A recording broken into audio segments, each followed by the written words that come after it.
What's up, you guys? We are back. Derek, Mr. Marsell, and I recording another episode. We will be talking about some bodybuilding today, going over some questions about first-time competitors, what they should be looking out for, and so on. So we'll go actually start with that topic, gentlemen. Let's start. Should a competitor, not even a first-time competitor, but what should a competitor do to make sure they are set for success competing and so forth? So just to start off, right? In order to have a successful prep, you have to get yourself ready for the prep. Like that's mentally, physically, financial means, because it's going to be the toughest thing you're ever going to do, especially if it's your first time. You have no fucking idea what kind of a shitstorm you're about to step into.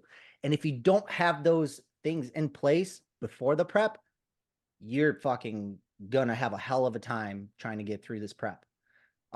Just out of curiosity with you guys, first time competitors, what's your percentage of success rate on first time competitors? How many actually make it to stage and how many fucking quit? 80% make it. So 1 out of every 5 just drops. That's impressive because mine is like half and half, if even that. I'm pretty close to like 100% too on first time competitors. Yeah. I mean, I've just been lucky. I want to say when I first started coaching in my first 2 years, I had a lot more dropouts, and within the last 3 years, no one's dropped out. I can't recall. So yeah, because I'm like 50-50 almost on first time competitors. It's like, I think it's because I just don't entertain a lot of BS and when it comes to prep, and they get very surprised because usually they transfer from the lifestyle coaching into prep, and my demeanor changes drastically. Usually somebody will, hey, it's Thanksgiving, is it cool if I go off plan? When you're a lifestyle client, I'm like, yeah, what the fuck is wrong with you? Go enjoy your time with your family. If you're doing what you're supposed to the rest of the time, fuck yeah, enjoy your holiday. And then, hey, can I go have Thanksgiving dinner? My response is why the fuck would you do that? You're in prep. You know what I mean?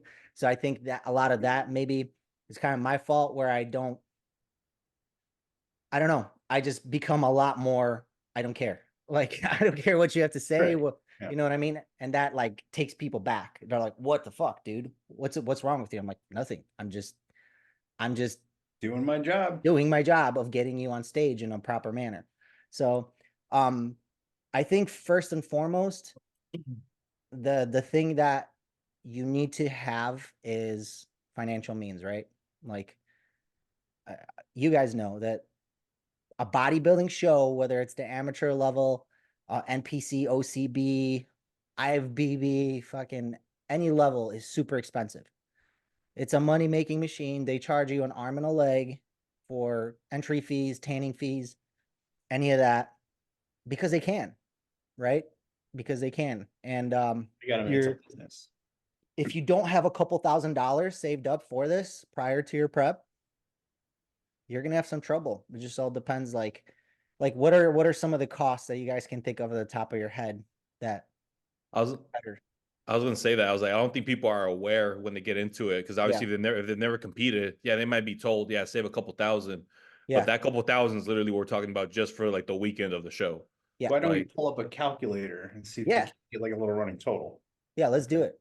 Just on my phone, right? Don't pull on screen or anything. Yeah, share the screen for a calculator. I mean, it's kind of stupid. So yeah. Okay. All right. So let's just start off with a regular NPC shows registration. So NPC muscle contest, one class competitor. tends to be 150. 150 to 200, depending on the show. Yeah, 150 to 200 per class you sign up for. Most people, when I have a first time competitor, I recommend that they sign up for true novice, and open. You might as well get all three, get the experience. Sometimes finances aren't easy though, so that's why I would recommend it. So then, if you could afford it, also. So let's say 2 classes to be safe: novice and open. Okay. Let's say 250. 250. Okay, we got 250 so far. And NPC membership. Card, 135. 135 plus 135. Okay. Trunks, $70. Yeah. Oh, if you're a classic, female, then for a classic competitor. Yeah, exactly. It's 6. Yeah.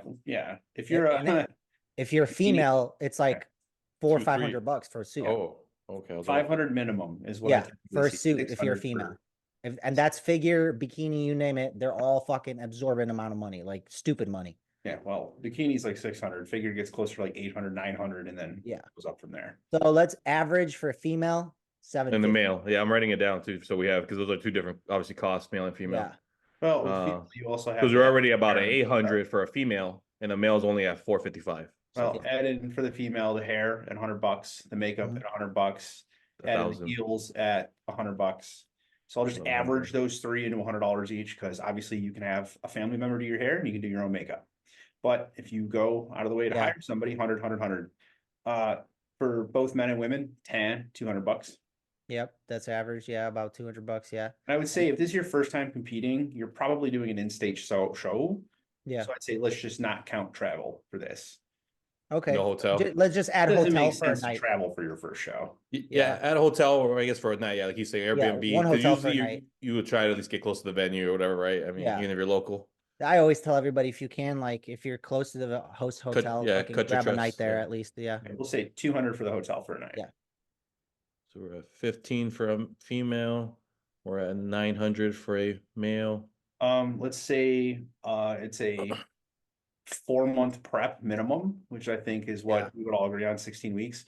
Let's say the average coaching fee for like a moderate NPC coach is $300 a month. So 1,200. Yeah, that's what I was about to say. 1,200. Yeah, about $1,200 for the coaching. Yeah. Your supplements monthly are going to be at least $100, and that's if you're natural. So Yeah. you should be doing like protein powders, you should be doing multivitamins, you should be doing fat burners, you should get $100. So that's another 400 to both men and women. Coaching coach, you're probably at about $300. If you see $75 per session, see him 4 times. So 300. I mean, if I'm paying my coach $300 a month, he better be helping me with some posing too. Yeah. What if no, but here, check this, right? For posing. For my female clients, right? Okay. I always tell them, I'll help you with your actual poses. So being in the pose and what you're supposed to look like in the pose, but I can't help you with your transitions and your walks. Like I can't put on heels and you can't teach the sass. Yeah. Right? I will tell you, I will fix your actual poses, right? But not the stuff in between. I mean, I can pick, you know, if you send me a video, I could tell you what looks good, what doesn't look good, but like I can't obviously coach that. So that's something to be taken into a perspective. You know what I mean? So we'll say $300 on a posing coach. Yep. I mean, it just depends on the I mean, you hire, Hani Rambod for a fucking show, and you can definitely hire him for your first prep. Well, that's another thing I would recommend. You should probably hire someone local and someone that like at a not low. I don't want to say low level because that sounds bad, but someone that's more like just more available to you. Yeah, they'll give you more of their time. Will give you more of their answers. Will be more than just an email. You know, because I at least think you want that for like the guidance of it, and especially a newbie. Once you're like a little more comfortable, sure, you could just work with a coach that's a high level that tells you what to do. But the higher the level, the more it's like So Protan, like for leading up to the show, about another $75 for because like you're doing the shades before, a few shades. Yeah, before. base coats. Yeah, I'll do that with someone really white. I don't have many of those clients, so here's the thing: I got a bunch of Mexicans on my team. Right, but here's the thing: you want the color to seep into your skin. Like if you take on, you will lose definition, right? So if you go spray on top of a spray, you will lose definition. If you go Protan, shower, Protan, shower, Protan, shower, spray at the venue, okay? Then in the morning of the show, you choose whether you want to shower again and get a full-on spray or don't shower and just get a touch-up. So it depends how you like, because you want the tan to seep into your skin. You don't want it to be caked on. If it's caked on, you will lose some definition. You look a little wet, not as dry. You know what I mean? And I did that this time, and I saw a huge difference in my color and just how it stuck to me and how it didn't feel like I'm a fucking frosted cupcake. Yeah. So I don't know. I think depending on the person, definitely helps. I think it helps regardless. I'm sorry, but the lighter you are, the more beneficial this will be for sure. First time competitor, just show up and get your tan. Don't forget. True. Yeah. First time competitor, it's like, let's just get you on stage, buddy. Okay. Let's just get you up there, man. So we covered that. We covered the prep coach. Okay. We got the hotel in there. Yeah, we got the suits. That's most of it. And then that's most of it. Other than that, it's going to be like your food and obviously PEDs, depending on your use of PEDs. Mhm. Yeah, know? we should probably just leave that part out because if they're doing, I mean, that's kind of hard to calculate. It depends on. And well, I was gonna say food leave out because it's always something they're You still obviously gotta taking plus into eat, account, right? Yeah. So Yeah. and then the subs, it's all different for everybody, so we just Yeah. leave that Yeah. out. So we've come out with for females, the average cost will be anywhere between like 34 to 3,600 for a prep, a single prep. That's one show, Yep. 16 weeks, and then for a male, about anywhere between 25 to 2,800 And for a keep male. in mind that's no PEDs included. Yeah, no And PEDs, it's spread out not your over food. 4 months. Like you Yeah. don't have to pay for this stuff day one, but you need to have. But then around the show it tends to be like huge lump sums. Like, you know what I mean? Like be a little Yeah. saved up at least for the shows, like I close would to the say show. like make sure you got about $700 a month minimum as a male. Yeah, and then keep in mind like peak week, like let's say you take the entire week off of work, you gotta Yeah. calculate that into there. That's loss of Yeah. income. You know what I mean? Because Yeah, I you should- people are like fuck, I gotta take off of work. Like that's my money to pay for the rest of the show, and I'm like, well, fuck. Yeah. You And know what I mean? then you still got bills after, you know what I mean? It's Yeah. like, yeah. So Yeah. So bottom line is financially, like that's such a big stressor for people, like the financial aspect of it. For a lot of my clients, at least, like they'll start stressing over the money aspect of it, and that carries into their prep. It carries into their performance in the gym. It carries into their, levels of cortisol and their just overall physique. So in an ideal world, you want the least amount of stress possible in your prep. So make sure you fucking save money and don't go into the prep broke, because you will come out of the other side of the prep more broke Broker. or worse. yeah. And don't So- expect any type of placing is gonna help you recoup any of that money either. No. There's no such No, thing it's a as that. plastic trophy. You No, can't but for sell some that reason shit for people $5. yeah, some people just think though that like something's gonna happen right after the show. You know, like Yeah, like you're there's gonna get a like they're gonna get that giant much more sponsorship. attention. Even like people who win Mr. USA, people that win nationals overalls, they don't get looked at like that. It isn't that time and place anymore. You know, it's more the following, your social media, all that stuff. Yeah, I've had competitors going into pro shows and financing Nothing comes still out a of it, yeah. problem. So that's number one, right? Financial. Mhm. Pretty big piece of it. Make sure you Yep. guys have that. I think number two is knowing what the fuck you're getting yourself into and getting your mind right for it. Okay. I think that's a huge component that a lot of people are not ready for, because it's a fucking shitstorm and a whirlwind of emotions that you've never fucking felt before. Every day you're basically doing things that you don't want to do, and you have to be fine with that, because at a certain point, the last thing you want to do is do more cardio, eat your fucking chicken and vegetables. That's the last thing you want to do, and you have to be okay with doing the thing that you don't want to do for the next 4 months. You know what I mean? You have to be okay with that. You have to get yourself over that hump. Okay, I'm over this. I'm going to diet. I'm probably not going to get a cheat meal or a refeed for 4 months. If I get one, cool.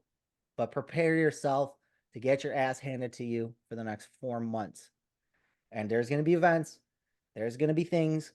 Plan ahead mentally that you are either A, not taking part in those events, or B, you're bringing your fucking food with you and you're going to champ up and you're going to stay mentally tough all the way through the entire prep.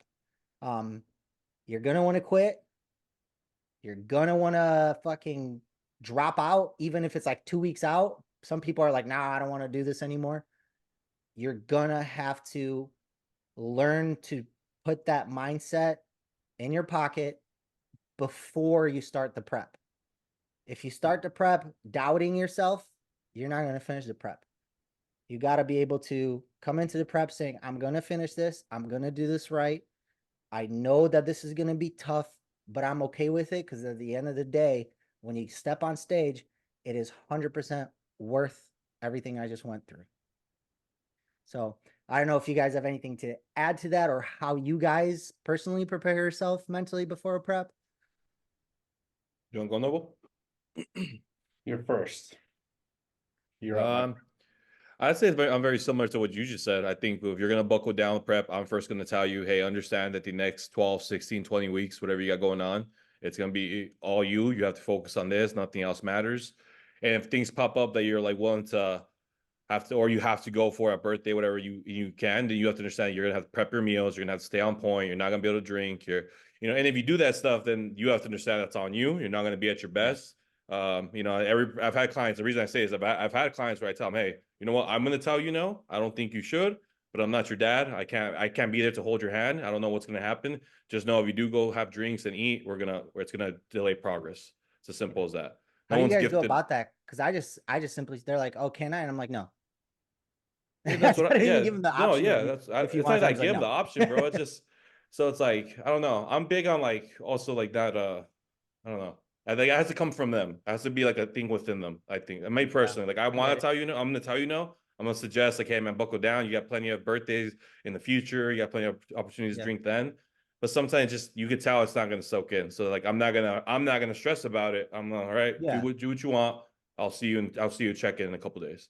You know, I already gave you my reasoning or whatever, but I know I'm a I little tell them sometimes to check in the next the next morning. day. So Yeah. then you're on top of it. Yeah. Fuck yeah. I know I like that. I should Yeah. Yeah. You want to fuck off? All right. Yeah. And then halfway through the night, when they're like, oh, I know they're out, I'll send a message. Hey, I need you to check in tomorrow morning as well. See, I might take those from you now. Take that out of Right. your playbook and use that because Yes, sir. So yeah, that'll at least make him want to maybe avoid the temptation. Noble. yeah, yeah. The mindset is big, man. So I'm a little bit more flexible with first time competitors. I let them enjoy it. You know, if they have a birthday or some sort of event, depends kind of like when that event is. If it's like 6 weeks, 7 weeks out, I try to make people fall in love with bodybuilding. And I try to really make the whole prep process for a first time competitor that's not ultra serious. I try to make it an enjoyable experience. So if they have like specific events and stuff that they're looking forward to, I will do everything that I can to help them fit that in. But I also work with a lot of first time competitors. I would say like 90% of the clientele that I pick up are competing for the first time. I'll put a question in my questionnaire that says, do you want to compete this year? And clients that have been with me for, a year, 2 years, 3 years, whatever, will, they'll raise their hand and they want to start prep. yeah. So when it comes to newer competitors, their first time through it, like the goal is to just lead them out, get them on stage, make sure they have a good time, make sure they get to bring home a trophy. Some of the guys will get in the mindset at around 6 weeks out where it's like, okay, you know how you flip that switch when you're in prep and all of a sudden you go from like dreading cardio to like, all right, let's fucking go. Like I am going to burn off this fat on this bike today, or I'm going to hit these stairs as hard as I can. My meals are perfect. So it's like, unless they have that switch kind of flipped from the very beginning, they're typically not going to flip that switch until 6 weeks out, and it's just too late at that point. Right. But that might not be the best coaching to win philosophy, but it's the best coaching to encourage and to inspire. Because they'll do their first show, and if they know that they fucked off and they know they're not coming in lean enough and they're unhappy with the results, then we say, okay, well, what did we learn? You went out, you did this, you didn't follow the instructions, you didn't follow the rules, you didn't stick to it, you didn't push yourself hard enough, you didn't listen to me. So let's plan on another show and let's go through a little off season, go through a rebound, and then the next one will start 20 weeks out instead of 16 weeks out. And then we'll make sure you're prepped super early. And usually their second show, they do significantly better because after the first one, they don't want to lose again, or they don't want to place, less than they wanted to. Yeah. And they know what they're doing, they know what it feels like, and they know how to get lean. So typically that second show is usually where we're like taking class wins or overalls and stuff like that. So first one, I'm pretty lenient about it. It's just like, get in there, get your feet wet, enjoy it. Yeah, it's interesting to hear like all of our different views on it. Cause my view is always like, you got to respect the sport almost, and you got to respect the stage. You know what I mean? Like Put some respect on it. I will say that too for everyone aside from maybe a first time competitor, because I sometimes view the first time competitors trying to find out if it's something they want to do or not, if it's something they want to keep pursuing. So that's why I say I give them a little keys to the car, let them kind of control it. But I'm gonna be like, ooh, that's not a good call. Don't make that left. Don't because that's all I could do as a coach, try to guide them in the best direction. But sometimes they give into the cravings or the pleasures. Just depends how bad they want it, All right. Well, and then the last piece of making sure that you're prepared for a prep is having your body and your health and your physical aspect of things ready to go as well. Like you don't want to jump into a prep if you have been in a deficit for months prior to that and doing high amounts of cardio prior to that, and you've been blasting gear for a long amount of time prior to prep. So that's a huge component. You want to give yourself the best starting point you possibly can in prep to make things smoother. And make sure your metabolism is ready for it. Cause the only thing that we do in prep is basically add more cardio and cut some food, right? Like that's the first step. That's all it is. You know what I mean? So if you're ready on 2,000 calories and doing 45 minutes of cardio, well, guess what, bud? It's only going to get worse from here. You know what I mean? So how far do you want to push this? So make sure that you're in a pretty decent body composition, right? Your blood work looks good. So you're ready for whatever kind of protocol You that shouldn't be look. coming off a full blast. Yeah, yeah. Just make sure you're ready for whatever protocol that you and your coach discussed in the beginning, like whether you'd be doing it natural, not natural, whatnot. Like those are obviously gonna, be different for everybody. So make sure that you discuss that with your coach in advance, right? Like you have some kind of a game plan in advance before the prep. This is the date we're starting prep. We're gonna be ready to go to start prep a couple weeks prior to that.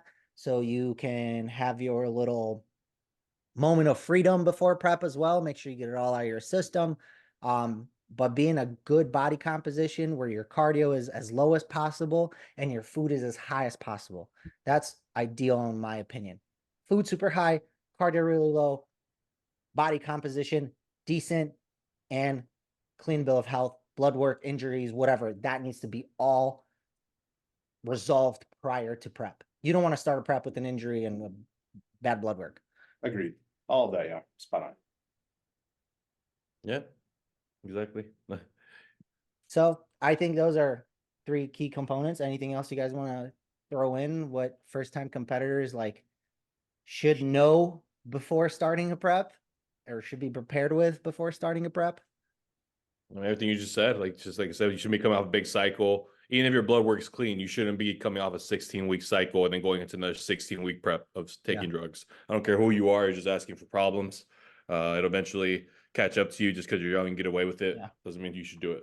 Here's a cool one. So what do you guys think is like the biggest lesson usually first time competitors learn after their first show? I got it. The hunger sucks until the thirst comes around. Oh, yeah. The hunger's not bad. I tell them, I'm like, you know how hungry you are right now? Yeah. I could put a cheeseburger and a water bottle in front of you on peak week. And I'm going to tell you right now, the day before the show, you would drink the water bottle. You wouldn't eat the cheeseburger. Like when you smile and your lips get stuck on your gums. When I won my double overall, my gums were bleeding. I was so dry. My mouth was bleeding. I was dry and I was eating an enormous amount of salt on every single meal. Like I'm talking like 5 to 6 cranks of salt, like pink salt per meal. Yeah. Dry. Luis, so what do you think? You got something? No, I mean, about the same stuff you guys have said. Here's that one. The biggest thing that I think most first time competitors find out is how much muscle they actually don't have. Yeah. Because it's their first time actually getting lean and they're like, we lost so much muscle this prep. No, bro. You didn't have muscle. You just weren't as big as you thought you are. I'm sorry. I'm sorry to break it to you. It happens to everybody. You finally peel down the first time and you're like, oh, fuck, I'm small. It's that they've never actually been stage ready. So no one actually knows what it looks like until you're there. You know what I mean? Some people just hold a little bit of body fat a little better. So yeah. And it's scary though, because like you're like all of a sudden you're like, oh, I need to lose. Like my favorite is when like competitor comes to you and they're like, oh, I think I'm gonna be like 160 on stage and they're like 175 and you're like looking at them, bro, you're gonna fucking dip into the 145s. Yeah. You know what I mean? All the time. And that they hate to hear it too. Every competitor I work with, first thing I say is you're gonna be this weight on stage. I'm always right. Yeah. We're always within a ballpark. You can look at somebody and be like, 5 pounds, yeah. And then, once they start getting like under there, like, bro, how much more am I gonna lose? As much as you have to be stage ready. I don't know what to tell you. You know what I mean? Like it doesn't matter how much you're gonna weigh what you weigh on the day of the show. You don't have a weight cap that we need to worry about. Yeah. You have a weight cap you need to worry about. You're typically not worried about losing the weight. You're worried about getting under that number. And then I think the second thing that people learn that they hear and read all these things online about peak week, and they all of a sudden think that they're gonna fucking become a new competitor in a week. You know what I mean? They're gonna be twice the size and 7 times as lean. You know what I mean? Water, bro. It's just water. It's just water, bro. Like you're gonna if you're ready early, your physique might not even change much during peak week, other than maybe getting a little fuller and harder, right? But like, if you're not ready by peak week, like you're not gonna all of a sudden become this freaking monster on stage and you're gonna blow up and get huge because you're gonna fill out with carbs, and you know what I mean? That's the second thing that I always like hear about, like, oh, what are we gonna eat during peak week? Same thing you've been eating the entire prep, buddy. Just probably more of it. I always respond to that question. Like it's like usually like 3 or 4 weeks out. I always get the question, what are we going to eat during peak week? I always get that question. What's the diet look like for peak week? And you know what I say? Send me pictures from next Monday morning. So go ahead, send me pictures from next Monday. But they're 3 weeks out. Every fucking time that joke goes directly over their head. Every single time I ask it.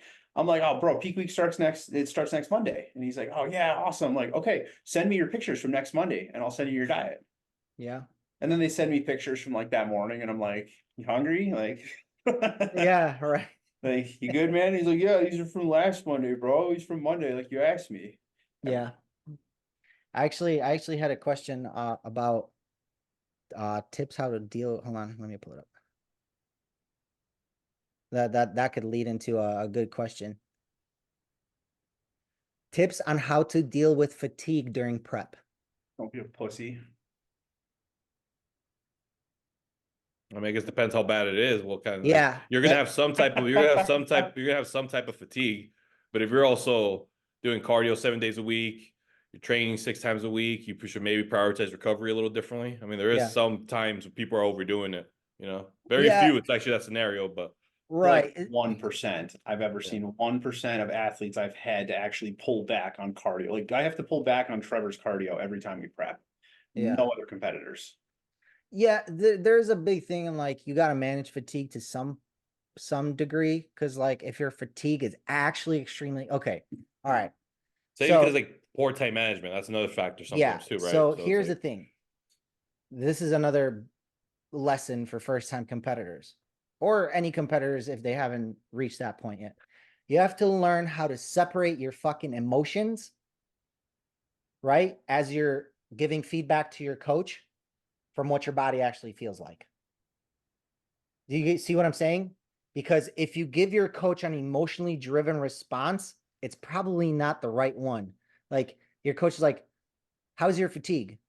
Oh, fucking sucks. It's terrible. I can't walk. That's me whenever I check. You know what I mean? And then, but in reality, it's like, okay, yeah, I'm a little fatigued. This is just kind of fucking annoying, but I'm good. I could push a little bit more, right? Or how's your hunger? You know what I mean? How do you feel? Are you still getting pumps in the gym? No, I can't get a fucking pump for this fucking life of me. Bro, you just had 3 high days and you're telling me you can't get a pump in the gym?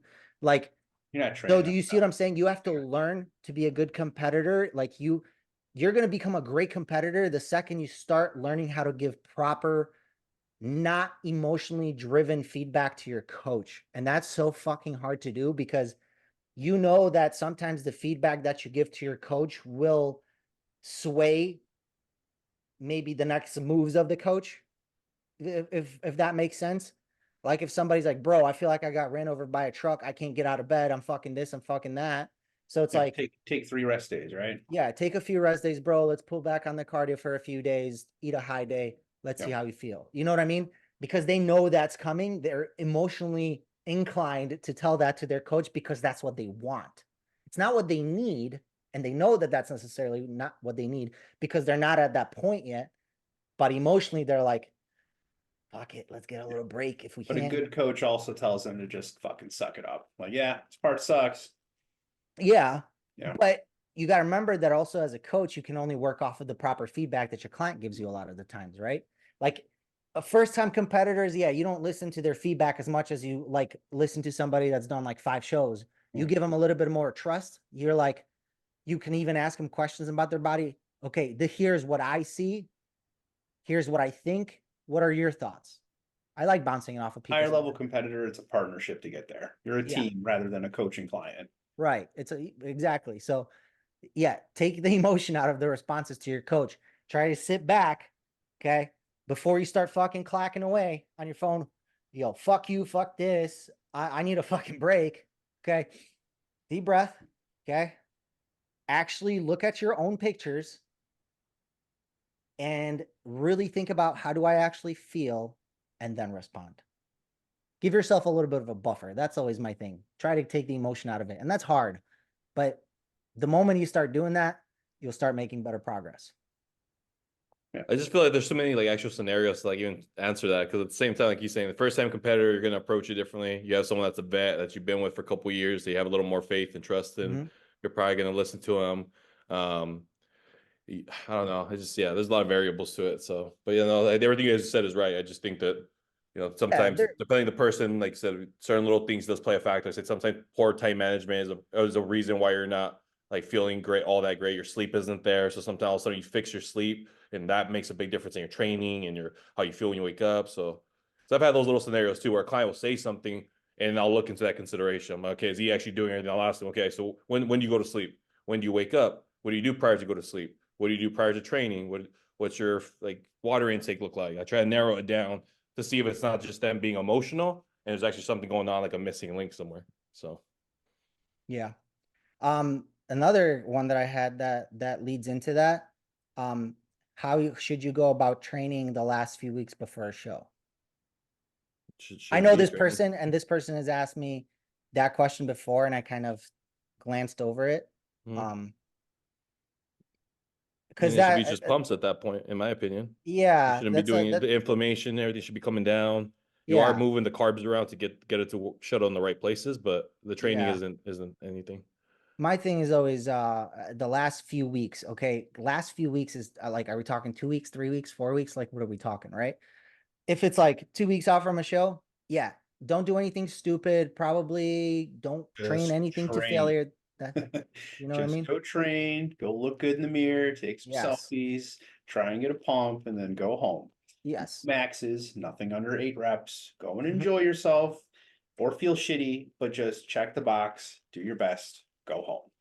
Yeah. No deadlifts. Yeah, because you gotta understand, you're not building tissue at that point. You're not Yes. doing anything to the actual muscle. The only thing you're doing is like if you're having carbs, is again Burning shuttling them calories. around, Yeah. burning extra calories if you're still at deficit, and just like things like that. Because again, there's different variables. Because if you're ahead early, I guess you guys could be practicing kind of like a little mock peak too, and seeing what kind of Yeah. carbs do what. So like I said, depends on the scenario, but more often than not, you're just gonna work out, not hit failure, get a pump. Here's a big one. I see a lot of people make this mistake. You got to stop training legs like 7 to 10 days out before a show if you're a dude.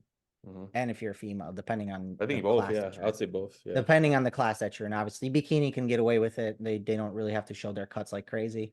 But figure, physique, obviously men's physique doesn't matter, but classic physique bodybuilders, stop training legs and stop trying to pump your legs before stage.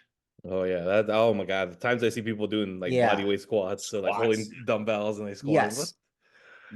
The second you try pumping your legs, there's a reason why you have, when you have a good leg day and then you're like, I have a fucking massive pump, and then you go in the mirror and you flex and you're like, Nothing oh, happens. There's they're just water bags. sausages. Yeah. They went backwards. They gained fat during the workout. Yeah. So yeah, stop training your legs 7 to 10 days out. Obviously listen to your coach, because you gotta let your legs dry out per se. Just let that inflammation come down. Your legs take a fucking beating for 16 weeks. You're doing enormous amounts of cardio. You're training them once or twice a week. They take a beating. My legs always take the longest to come back to life before a show. Always, for me personally.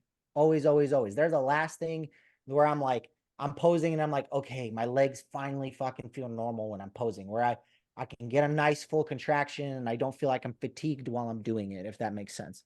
So pay attention to that. Don't do anything stupid, and cut your leg training off at some point. Don't get hurt. I like to say last leg day is the weekend before. At the latest Sunday before the show. Yeah, Yeah. good 6-7 days at least minimum. Yeah, Yeah. that's it. And if it is that close, even that one should be just like a pump type of leg workout, like just some extensions, some curls, some hip Yeah. adductions. Get blood flow within the legs is fine, you know. But like he said, as soon as you start overdoing it, all that inflammation, everything that gathers up in there, takes a couple days just to even move out, and you're gonna run the risk of having blurred lines on stage just for a decent pump. Good. I got another one. I don't have health insurance. How should I go about getting blood work done? I got a website, $99 for CBC and lipids. So go online, Google it. Yeah, there's a lot of places you can find. Yeah. that. Yeah, That's there's tons of efficient. places. The place I always send my clients to is Merrick Health right now. Private MD used to be a big one, but they stopped Merrick's working in Arizona. expensive. Merrick is expensive. I have a discount code, not my personal one, but I have a discount code that works. It's like 20% off. So it's not that bad. And if you use their actual lab builder, so like you set the labs that you want yourself, it actually comes out to about 150. So That's not too bad. it's not bad. Yeah. And here's the thing that like grinds my gears a lot of the time with competitors. I hear this excuse all the time. I don't have health insurance, so I can't go get blood work, or I don't want to get blood work. If you have money to buy yourself gear and PEDs, you should have money to get blood work. Like that is They have something that money. just I think blows it's my more them mind. trying to be naive. They don't want to know. You know what I Yeah, mean? it's not out of sight, out of mind. Like it's all fun and games until something's wrong. You know what I mean? So, yeah, if you want the actual website, DM one of us. Somebody will fucking point you in the right direction. Yeah. I had a kid DM me a couple weeks ago. I was just, here you go, bro. Here's a website. Go for it. Yeah, Yeah, you can yeah, even same. go to like places like Sonoran Lab and like places like that where you request what you want on your panel. Yeah, And like almost what Marsell said, it comes up to almost close to $200 we do with them. But Okay, then you what get do it you done. recommend is the basic panels that they should run? Now, let's say somebody wants to start a cycle. What should they run? I do CBC, CMP, lipids, men's health, which is typically test, so free and total test, and then estrogen levels.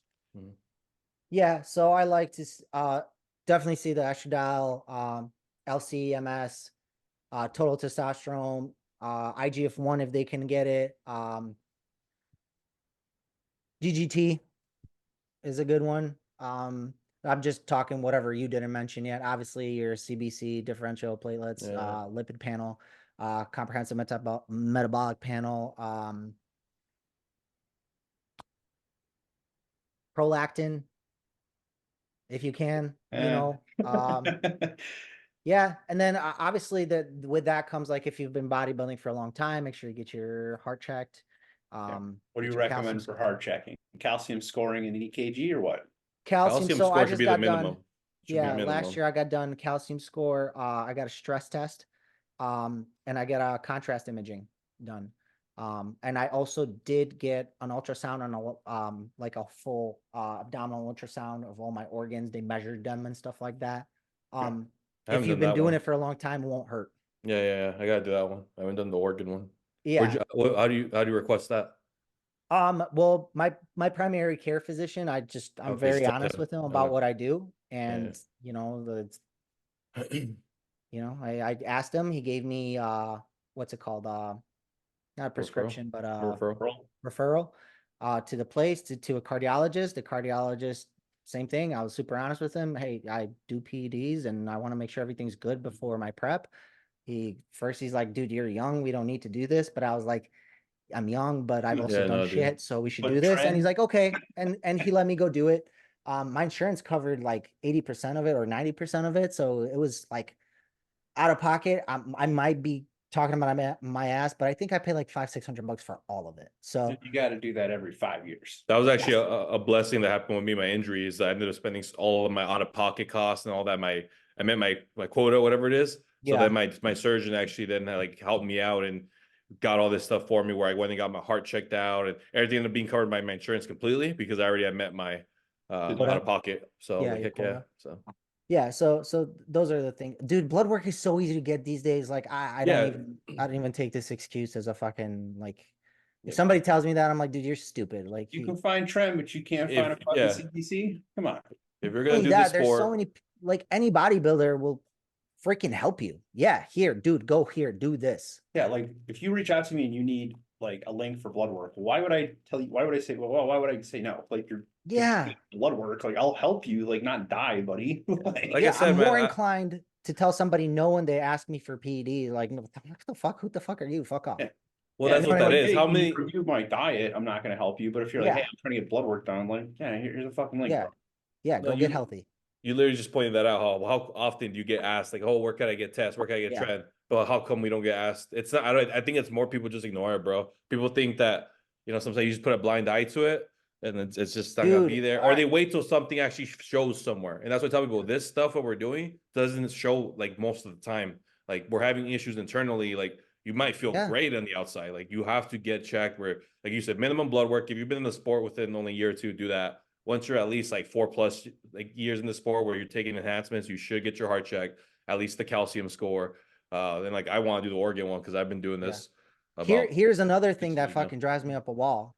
I asked my client, what's your blood pressure? I don't have a blood cuff. Go get one. Yeah, but they're expensive. What the Where? fuck? Like, you $30. have to check your blood pressure. Like, Yeah, I like blood sugar monitors too. I like to do fasted for a couple yeah, months. it's nice to know that, but like, I rarely do that, to be honest. you know, blood pressure is one of those things you're not Yeah, no, gonna that one's know when important. it's off. Yeah. Sometimes, like, I've had blood pressure issues, right? So like, I have to check my stuff. Now I know what it feels like when my blood pressure starts going up because I start feeling the pressure in my What's head per it se. feel like for the Yeah, people dude. listening to this? When should you, besides knowing that you should check your blood pressure, I mean, for all men in general and women in general, what are some symptoms that you have noticed when your blood pressure is high that somebody listening could go and get it checked Yeah, out? here's the crazy part. The first time that I had high blood pressure, like when I figured out, like, I think it was when I got my kidney infection. Uh-huh. And honestly, I was extremely fatigued because I was in prep. So I didn't know that there's any other warning signs. I was like, I just feel like shit because I'm in prep, right? But then I did notice that like I had this constant pressure between my eyeballs right here. Okay. My vision was kind of blurry, like my far vision. Anytime my far vision gets blurry when I'm in prep, I'm like, I think my blood pressure is coming up. There's that. And then there's like, if I do bent over stuff, I feel like this pressure up here in my face. Okay. But that's going to be different for everybody depending on, you know, how bad your blood pressure is. So the first time I didn't know, dude, I didn't know I had high blood. I wouldn't even think about it twice, to be honest with you. Yeah. And then it was like, oh, well, you had high blood pressure and there's your kidneys were off. So, it's one of those things where you just have to check because a lot of times you won't know. You Called just, the silent killer.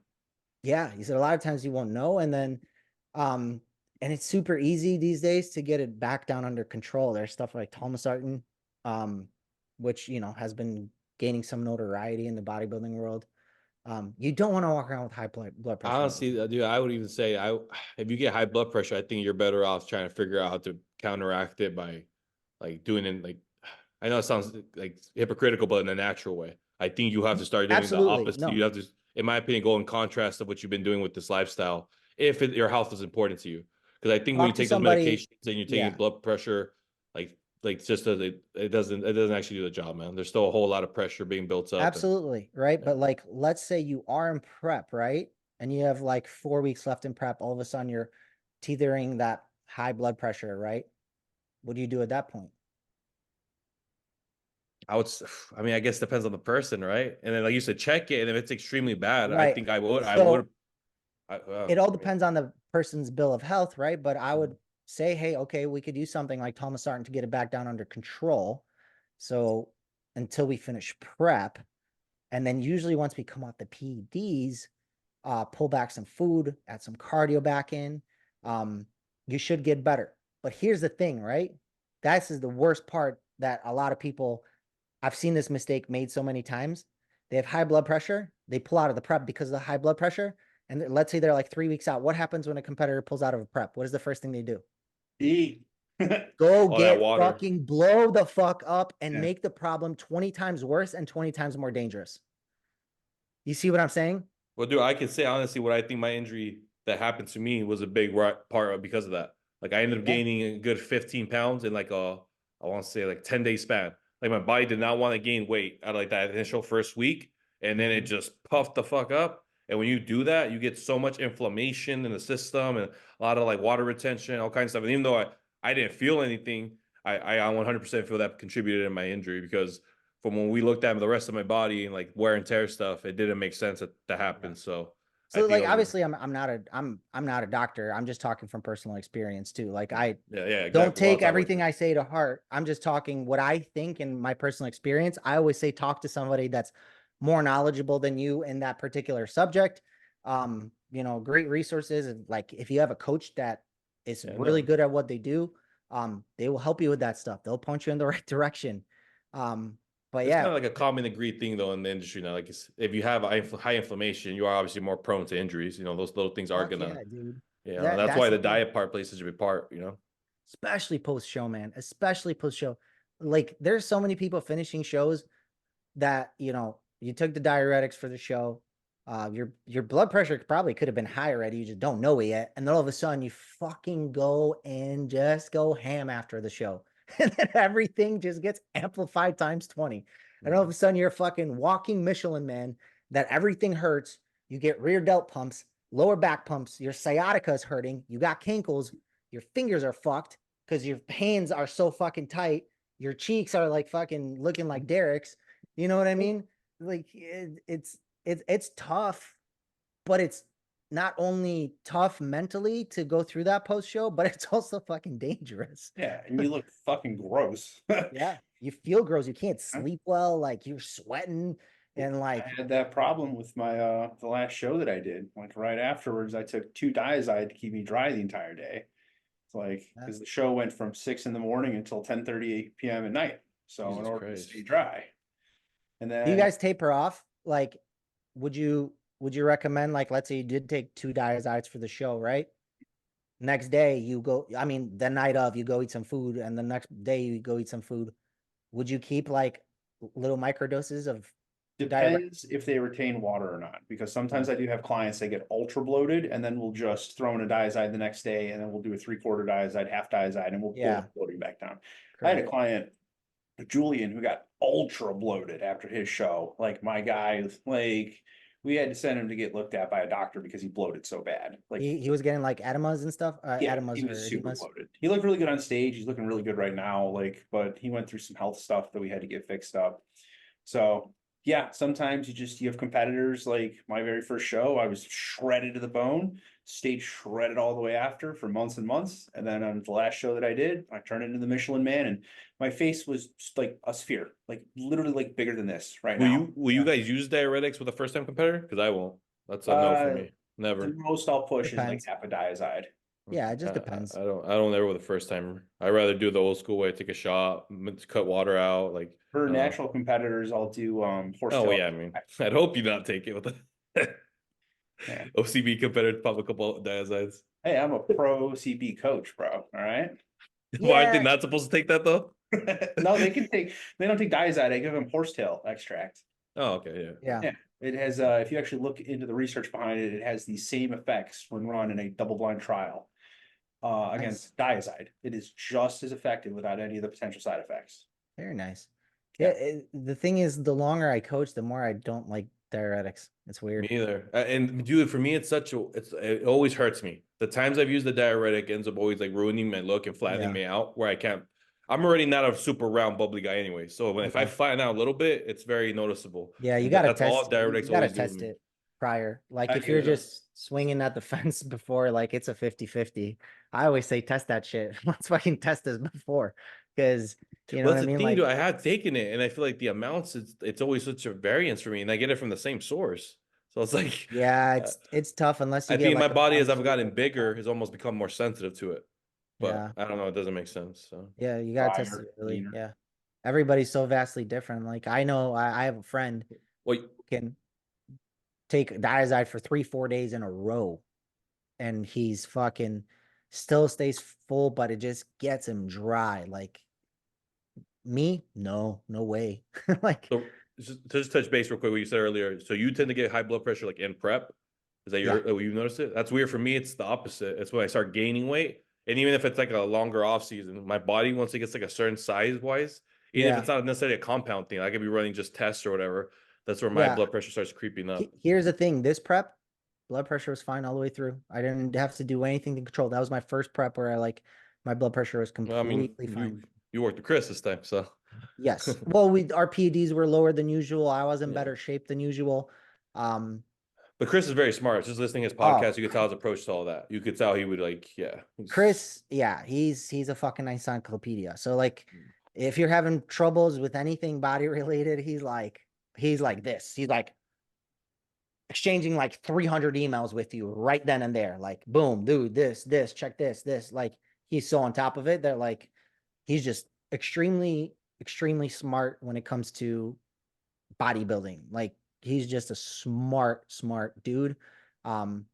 So that's that's just something that not only comes with his experience, but I think also comes with, I mean, he's a registered dietitian, you know, he's worked in a Yeah. hospital before. He's the best of too. both worlds. Yeah. Yeah, so he's like in between the science and the bro science and the okay, bro, like you need to buck up and fucking get your shit done. And okay, something's wrong here. Like he's in between those two worlds. So yeah. Yeah, don't get high blood pressure. Or and if you do, don't write it out for a very long time. That's not good for you. Just take the meds. Go to pushhealth.com, PUSH health.com. But I'm telling you, I know personally a handful of guys that were doing that for a good stretch of what they thought that was controlling their blood pressure, and it didn't do it, bro. Like Really? I'm explaining it, like it didn't actually save them from any issues. Let's put it that way. Huh. Were they on top of it though? Like actually checking everything? Did they okay, how about this? Did they know the source of the problem or were they just covering it? Because it's one thing to manage it while you're fixing the source of the problem, and there's one thing to cover the problem. You see what I'm saying? Yeah. So yeah, I guess it's different for each one. I know one guy personally that he's more of the Band-Aid guy, and one guy was the trying to solve it. But Well, I once it mean, gets to you're 4 weeks out and you got to take your Tren, you got to take your Winstrol, you got to take your Mastron. Sometimes you just have to put the Band-Aid on. And that Yeah. is one of the risks, you know, and just, you gotta pay to play.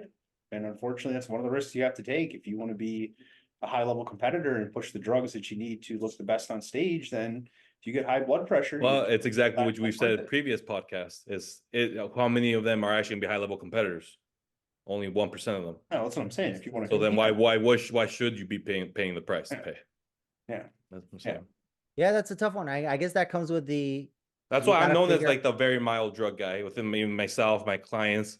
Like people make talk shit about me being like that. I'm too like soft with it all, but it's like I'd rather There's be that nothing way wrong because with being safe. There's nothing Well, wrong it's with doing it's it the funny way you because I think between the three of us, we have like you that's the light guy on the PEDs. Me, I'm like in between. I'm not scared to push it, but depends on the person.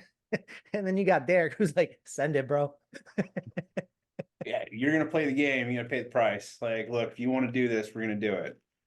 That's just my thing. It's just the world of bodybuilding. It's how it goes. I mean, and then you look at my track record from the last 2 years. It works. Coaches that are afraid to push drugs that have higher level competitors, you got to step out of the comfort zone sometimes. And I'm going to tell you right now that I've talked to a lot of pros and I've talked to a lot of pro coaches. And when they say they have safer use methods, it is not safe.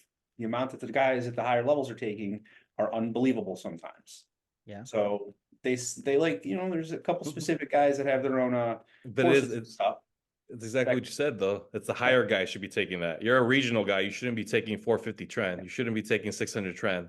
You like, in my opinion, like that those if you're battling for pro shows, sure. Like, but damn, like I don't know.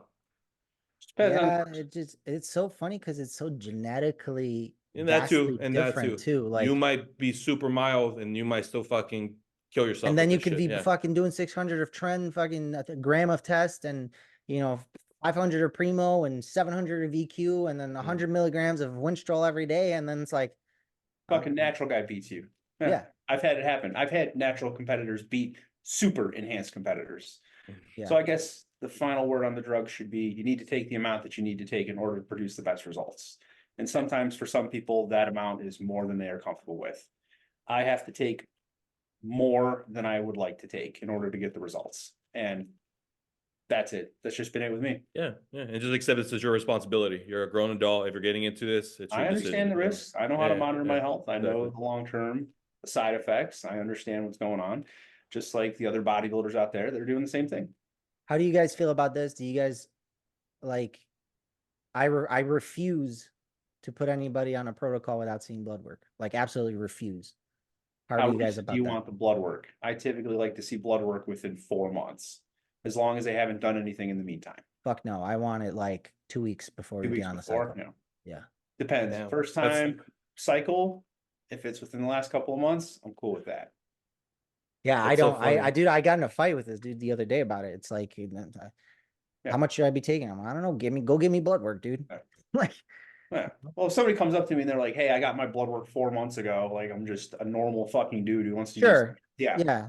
Yeah. No. But if like a competitor comes to me and they're like, "Hey, I just got off a cycle like 3 weeks ago. Well, what are we doing?" I don't believe, dude, I don't believe anybody. I just Yeah. don't believe. Like, Well, you got to see the dated. yes, dude. The funny thing is, like, this is an addiction. Like, we are straight up, like, bodybuilders are addicted, right? Yeah, Like, they're addicted to being enhanced. drugs. Yeah. So Yeah. Yeah, I dude, we don't, all know. We I all don't know it believe feels addicts. different too. Yeah, yeah. Yeah. I don't need to be taking tests right now, but guess what? I like to look big in the gym. Yeah. I Is that don't all know. you're on right now? No. Test and mass and Anadrol. I'm just on good old TRT, man. That's I it. just jumped on test this week. I Yeah. took 9 months off. Yeah. Dude, Big, huge, bro. it's one of those things where I believe you, but I also want to sleep well at night. Yeah. It's for me and for you. You know what I mean? Like, I don't want to hurt anybody. You know what I mean? Not intentionally hurt somebody, but just, I guess, if you don't know, You don't want to be negligent to the yeah, potential. Like, for sure, 100%. I don't want to be negligent, so I always fight people. I'm like, cool, man. I don't care if think you want to the get on best now thing or that- like go get blood work. The best thing that you could do too is if you start to notice side effects or there's deleterious health effects, just stop taking it. Yeah, Like I've got a come right client off. right now that started to get some acne, and I was like, pull it, just pull the entire thing. It's not worth it. It's not worth it. If Yeah. you are healthy, clean bill of health, clean bloods, you're responding to the drugs well, no negative side effects, no problem upping the enhancements. But if you give somebody 300 trend and they can't handle 300 trend, then you pull it down or pull it out. But if you're on 300 trend, they're crushing it and they want to push more. Okay, 350, 400, 450. Just see how they react to it. But Yeah. be smart, be safe, blood work. Don't be an idiot. And yeah, and if Okay. you're prone to, you go. I'm sorry. What? No, you're good. Go. I was gonna say, and if you're prone to side effects, kind of like you were saying too, you're gonna decide if it's worth paying that price as well. Like acne is one thing, but say you have a hair loss thing and you start noticing right away, is it enough for you to want to keep pushing? Because like there was a couple reasons throughout my life, if I'm being honest, why I was a mild guy when it comes to usage. In the beginning was because of the relationship I was in, the girl I dated. She was literally on top of my blood work, or like I had to go with her like to get it done every 6 months, right? And Good I was for like her. my first. I was like my first, yeah, right, exactly. And that was like my first 3 years of bodybuilding. And when me and her split up, I went through like a party phase, and then I messed all my shit up. So then I had to get blood work because something was going on internal that I didn't know what it was. And then I got my hair transplant. I got my hair back. So now it's like, well, I'm healthy. I got my hair back. Do I really want to pay the price on either one now after recouping all that? So that's why I'm also very mild, even in my own. Like me and Derek talked a lot in my last prep. We'd be like, "Oh, you got to bump that up, bro. Oh, you got to throw some trend in, bro. Oh, you got." And I'm like, "I know, bro. Like, I get it. Like, I would, but I'm thinking, I'm thinking of all these other things that also play a role in my decision of this. Like, I love bodybuilding. I want to go pro. I want to make it as far as possible.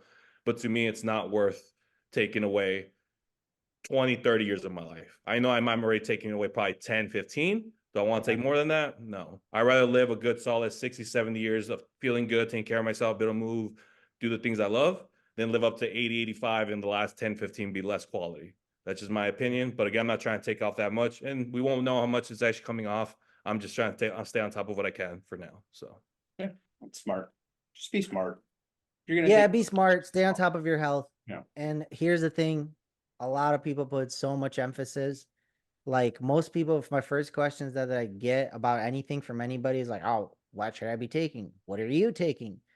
You're asking the wrong questions right off the bat, dude. Ask me how we're training. Ask me how we're eating. Ask about our programming. Okay, make sure all that is in fucking place for quite some time before you just totally go ass backwards about something. You know what I mean? There's a progression to this. There is a fucking step after step after step to this.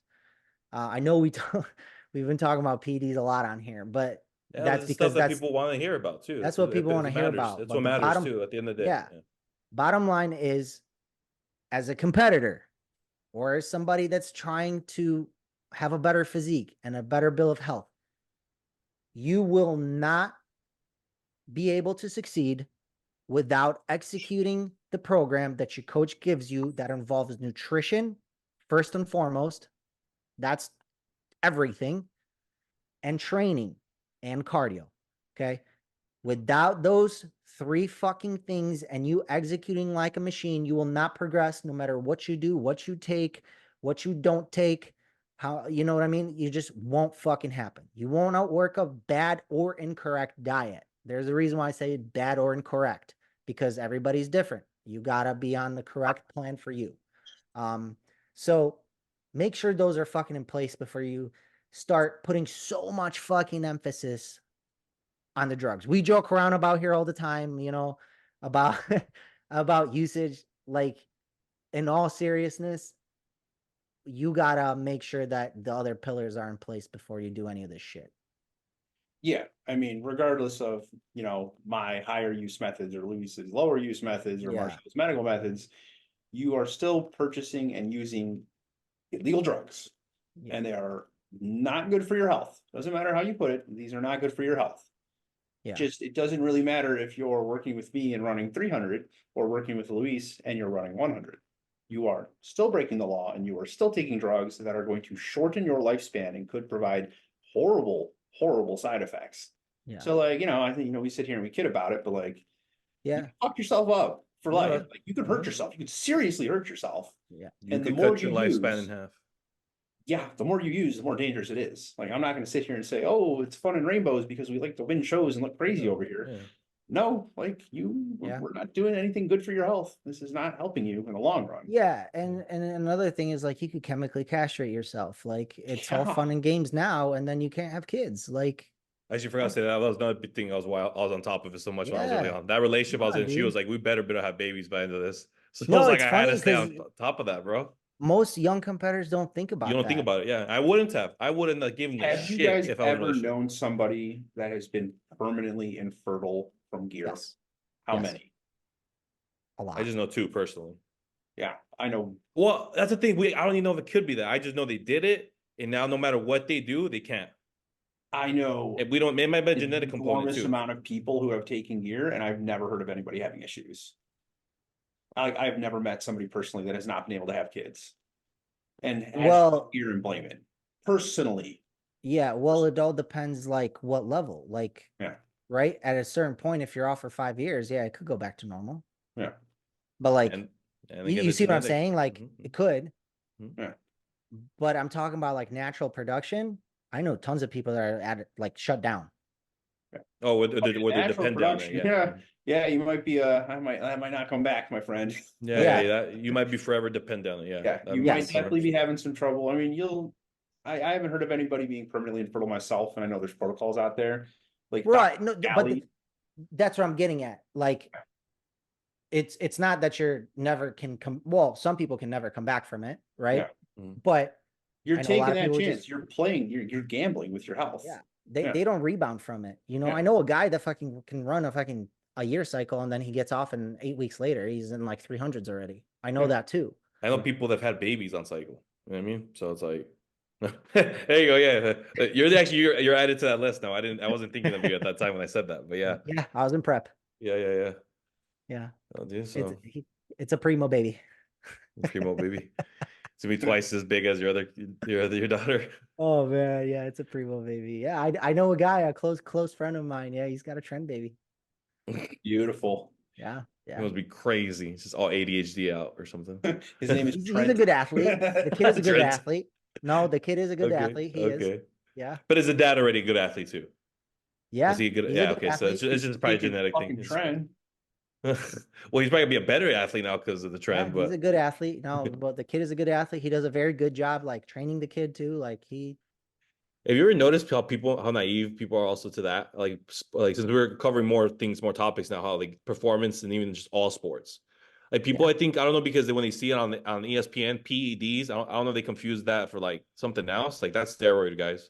Those are steroids. It's performance enhancing Your drugs. favorite actor is on steroids. Yeah, they just don't want to call it steroids. So like they try to make it, but that's why John Jones has gone busted. That's why Brock All right. Lesnar has gone busted. Like let's get this out of the way. Okay. it's D1 just not athletes, cosmetic. football players, 80% of are on steroids. Mhm.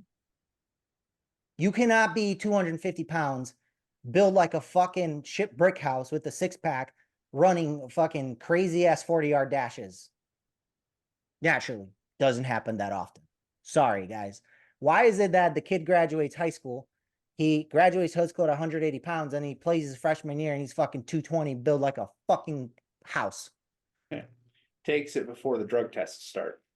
You dude. got- Those drug testing, dude, they go around that shit, dude. It's What- in baseball, it's in football, it's in have everything. you seen that documentary, the baseball one? How there's like so many ways of actually building like work Have around you guys it. seen Like Icarus? Icarus, yes, yeah, I seen that one. That was with the cycling, right? Olympics, doping. yeah. Yeah. Oh, I was overall Olympics. Yeah, you're right.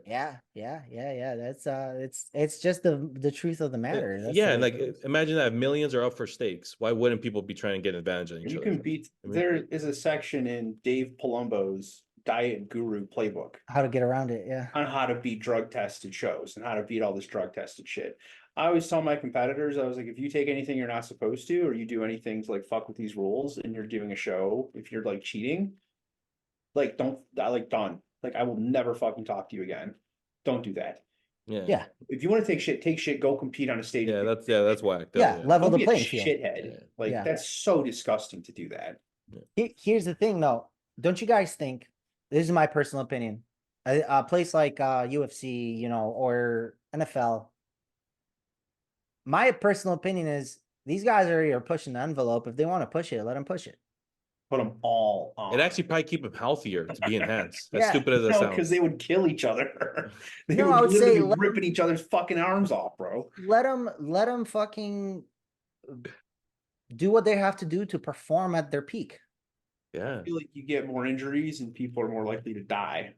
Like imagine Maybe, 150-pound linebacker on like 3 grams of test. Bro, Kill K1, somebody. K1, one of a huge MMA promotion. They don't test. Well, you haven't seen the UFC next year or this year? I'm sorry, this year. They They're not testing pulled USADA, but Yeah. they got a new testing. They got a new Oh, testing. So it's not like UFC is still going to be super clean.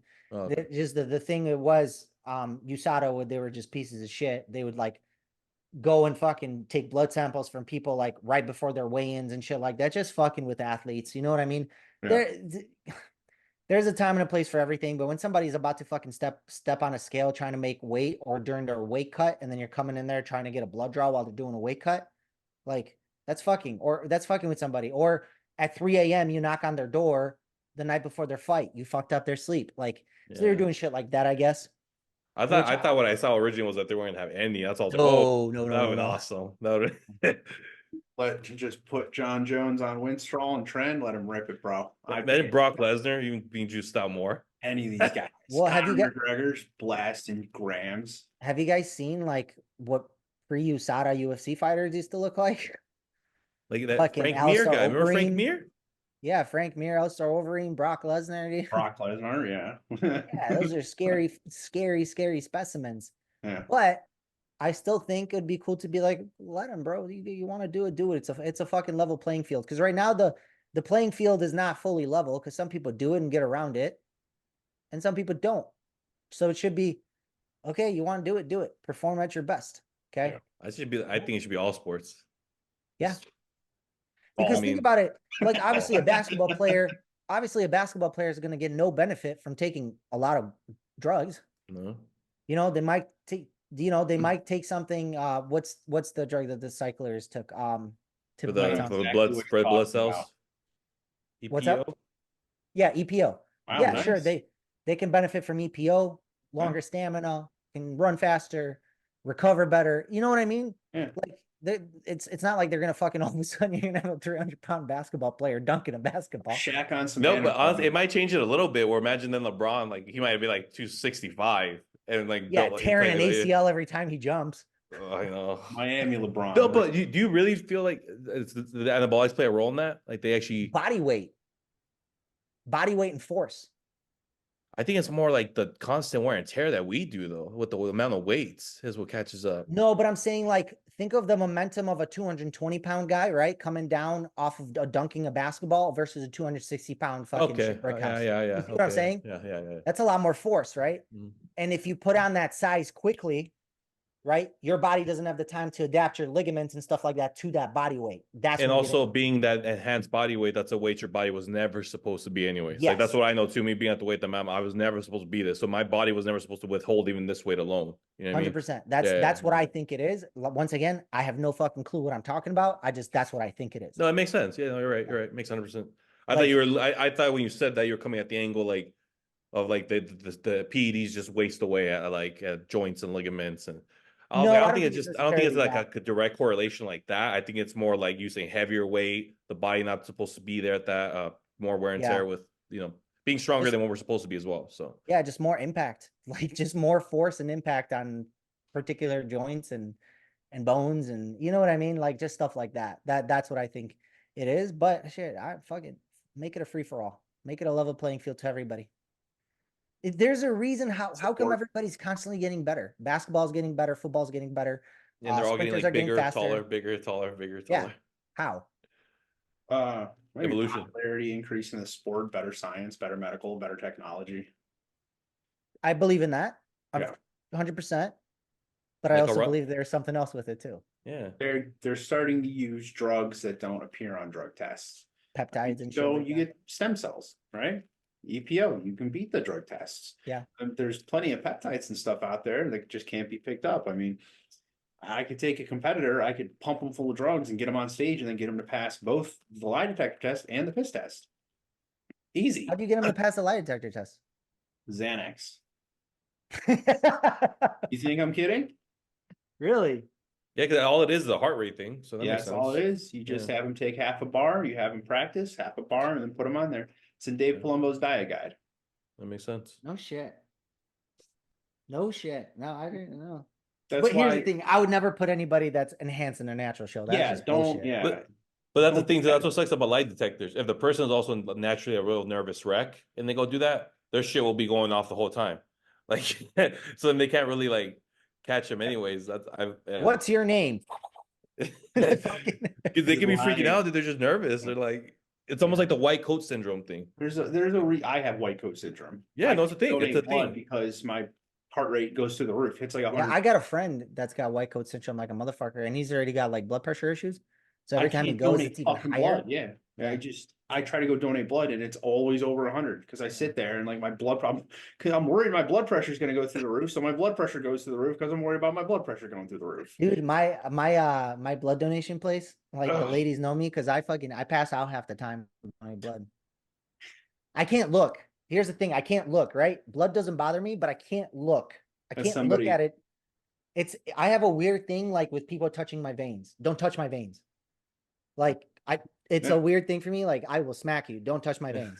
Yeah. So something going into my vein, I have no problem shots anywhere else, blood. I could Wow. fucking stick my hand in somebody's wound. I don't care. That's As funny. soon as somebody touches my vein, I'm like, Man's dying.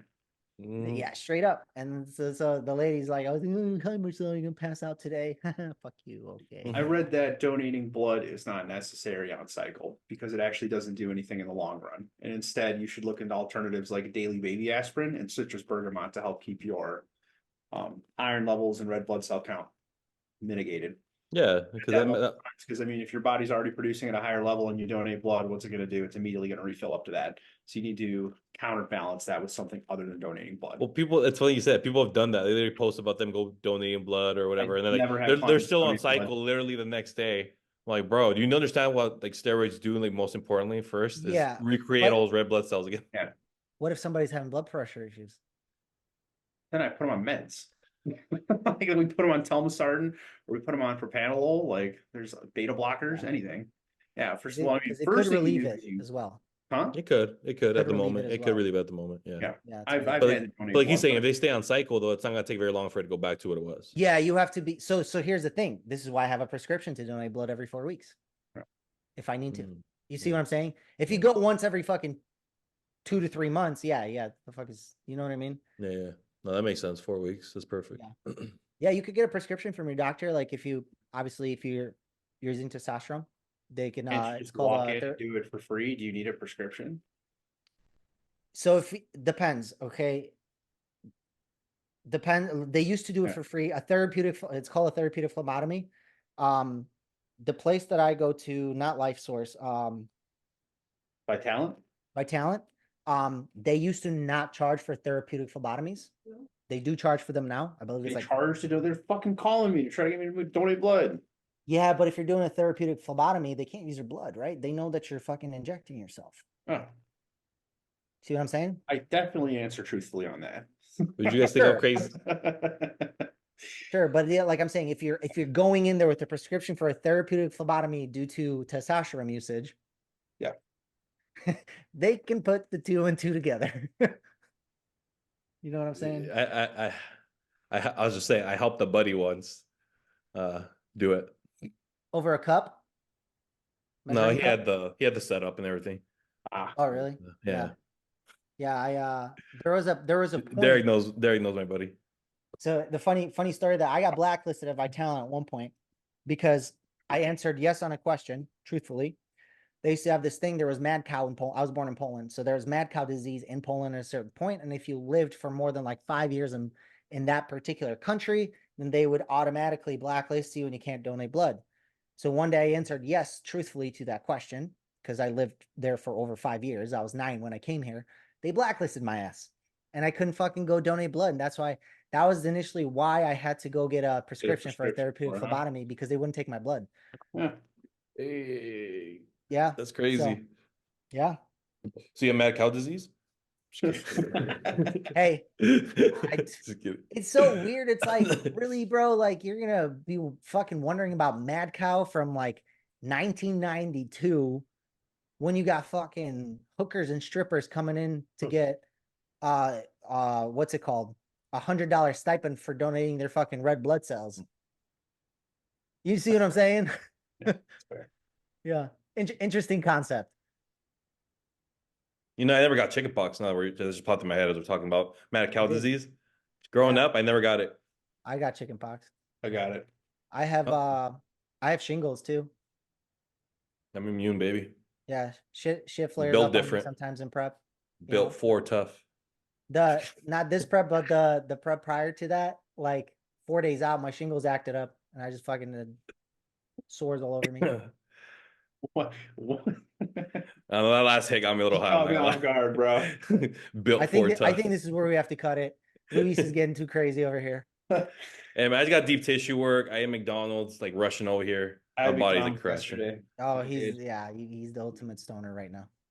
McDonald's, baby. I wasn't even stoned for the McDonald's, first of all. I was not stoned. I got stoned once I got here. What'd you get from McDonald's? Today I got hot spicy, 10-piece nuggets, Big Mac, large fry. How much? $23, $24. Jeez. I honestly don't even remember what I paid. I was gonna say, if you're right, I about think that, it was that's close to wrong. that, though. No, I think he was right. I think it's pretty close. It was like 23, 24. You guys remember the good old days in high school when it was like 2 Big Macs for $5?